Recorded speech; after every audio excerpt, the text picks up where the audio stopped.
Oh, welcome to a very cold and grey Danson Park. Now, I'll come back and do a proper introductory vlog to this place one day. But today, I just wanted to get out and take some photos. I couldn't be in for 3 or 4 days straight.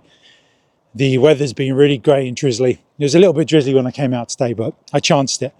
And I thought if I stay within the sort of foresty bit, the tree bit, it'll keep the drizzle from me. Anyway, so we haven't really gone around the whole park.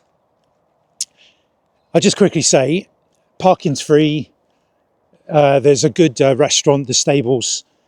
So, yeah, like I said, I'll do a proper introduction of the boat and the lake and everything next time on a nicer day. So, we stayed pretty much in the western section, which I've never really done before. It was very wooded and amazing success. I've been after some Redwing. Sorry, my lips are hardly moving. Been after some Redwing, some videos of some Redwing. And the first ever video I got the other day was at Brooklands Lake. So here I got quite a lot, even though I had to go up to 2,500, 5,000 ISO, sorry, it was really cold. But that has been helping the birds hang about and just sort of stay relaxed to the point where they look like they're going to fall asleep. They're so tired. Really very hungry, but I've seen them in the trees with those red berries, and they've been feasting on those. Obviously got the stomachs to deal with that stuff. But yeah, I heard the very, that's always coming off, isn't it? Let's hold it here. Pigeons. But yeah, heard that low. I'm not even a stupid idiot. I can't even do it. You know the sound that the thrushes make, the blackbirds and the missel thrush and the song thrush. There's that sound followed by the flock of brown birds flying through the wood, and I got a couple of them in the distance. They do that thing where they kind of land. You set your camera up, they look back and they go, "Yep, I'm out of here," and they're gone. But eventually, afterwards, I'll stick all this footage. I won't jump between the birds. I'll just stick to the same species and then move on to the next species. So yeah, eventually I got them later after some other birds in this tree. I saw them jump out of this tree and sort of look about, and I managed to sort of line up with this bigger tree, hide myself and just watch. And they kind of just sat there, some of them moved around the bushes. I couldn't get any great direct shot of them. Let's change hands because it's getting sore.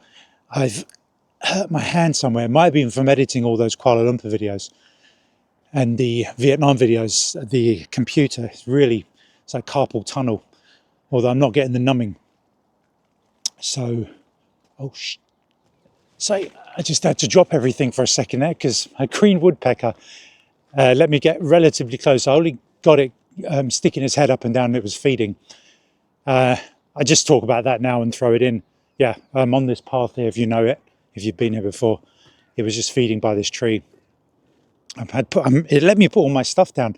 In years gone by, if you'd have tried to do that with the green pecker, I would have seen you a mile away. So yeah, a guy started walking up, so I had to sort of break the distance and get closer because it was going to fly by this time, the time this guy got there. And it took off and landed the back of this branch, tried filming there, and went to the next tree and was looking round at me. And yeah, the guy got so close, the woodpecker flew into the wood. Anyway, that's a nice little... I've seen a couple of great spotteds here and just wasn't quick enough my camera, and they were miles away anyway. None of this footage is going to be great on this kind of day. Anyway, the Redwing. So yeah, just managed to get several bits of short video. And yeah, you're just trying to... Some of them didn't have as much red as the other ones, but... yeah, they were in this tree, being covered by bits of branch just over the top of their head, and I was having to sort of duck down and move around, and then eventually one went over to a bush where I had a direct line of sight to it, and really had to go up to 5,000 ISO. And when I filmed it for about 20 seconds handheld, I thought it's going to stay there a while. So I got both tripod footage. I mounted up the tripod, and yeah, I'm getting pretty good at knowing how to, I'm actually finding it easier to adjust the legs rather than the head. The head's a bit rubbish, but cheap plastic thing from Kuala Lumpur, but it does the job. It's a tall tripod, and it does the. It's easy to carry around without getting too tired because I'm already carrying loads of stuff. But and then I took a few photos. I must remember now that I do miss photos, and I'm going to start taking a few, especially if the bird's there long enough. What are you? Keep an eye. I know that the trees over there by the Danson house. Listen out if you do come here, because I've often heard greenfinch in there. So next up was, I saw something small that I thought was a chiffchaff, making no sound. So I thought it was a chiffchaff, because wouldn't have thought Goldcrest or Firecrest, because it was making no sound. But as I focused the camera on them, Firecrest, couldn't believe it, really quiet. Usually they're quite vocal, and this thing didn't make any sound at all. So I never thought in a million years I'd get great Goldcrest footage, but it's a combination of there are no leaves on the trees or bushes, and I'm getting better at my focusing, and I'm learning all sorts of tricks. Like one of the things I've been practicing today, I just kind of thought about it, it just came to me, was if there are a couple of branches a few inches in front of the bird blocking it, but you still want to film something, focus on the branches and then hold the back button focus to block focus, and then just lean forward a couple of inches and you get it. So I thought, yeah, when do I inform the Bexley birders group that there's stuff here? It's always that thing, you want to get your filler footage before you tell whatever group you're on. But once I finished with the Firecrest, and it felt like the Redwing and the Firecrest were hanging around, there were two of them, because I was moving around for 5-10 minutes and I could hear them everywhere. And I just thought, okay, they're hanging about this area.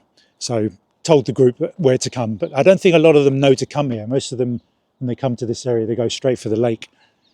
But I mean, in the past, I've known this wood is good for nuthatch even. So yeah, went through, saw Mr. Humble Robin. There's a few of those around. I always wonder if when they land on the tree so close, are they expecting a feed? And I didn't bring any nuts as per usual. I'm useless. And then there was a wren moving through the undergrowth, and I mean, of course it would have spotted me, but I used the tree again to mask myself and just hover over the area with the camera. And I got a few seconds here, a few seconds there.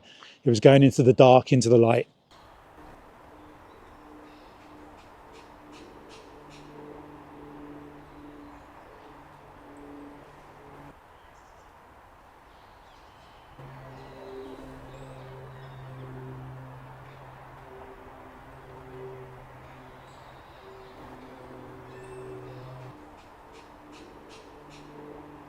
And jays, I've been playing cat and mouse with some jays. They land, usually with some, I wonder if birds know to do that. They land with branches in front of them, just in case there's a sparrowhawk or something else. That is the green woodpecker again. Where's it going? Up into that tree. I should keep an eye out, maybe walk across this field if it goes down again. Yeah, there's a runner over there. See, other people are very good. It's not good for birders to go chasing, like scaring them off. But other people are useful. If you see someone walking towards a bird, you go, right, they're going to move, get ready. So, and then your conscience is clear. You didn't disturb the bird, someone else did. What is it? Just, no, it's a magpie. Silly, what else would it be? Sometimes, I travel so much that I keep thinking I'm going to see something different to what I normally see in the UK. It's the same birds. You're not going to see any rarities or lifers. And that's a wood pigeon. So yeah, keep an eye on that green woodpecker. I've seen the tree it's gone into. So yeah, I'm playing cat and mouse with the jays. And yeah, some usable bits of footage there. One feeding on a branch, pecking away at the bark upside down. Anything else that I see in there? Yeah, blackbird, nothing. I'm just checking all the blackbirds. Usually the blackbirds are solitary, or there are two of them, but certainly not a flock. So you know if it's going to be a redwing or not. And I think that sums it up. No birds of prey. The grey herons have been flying around. They've got a nest here.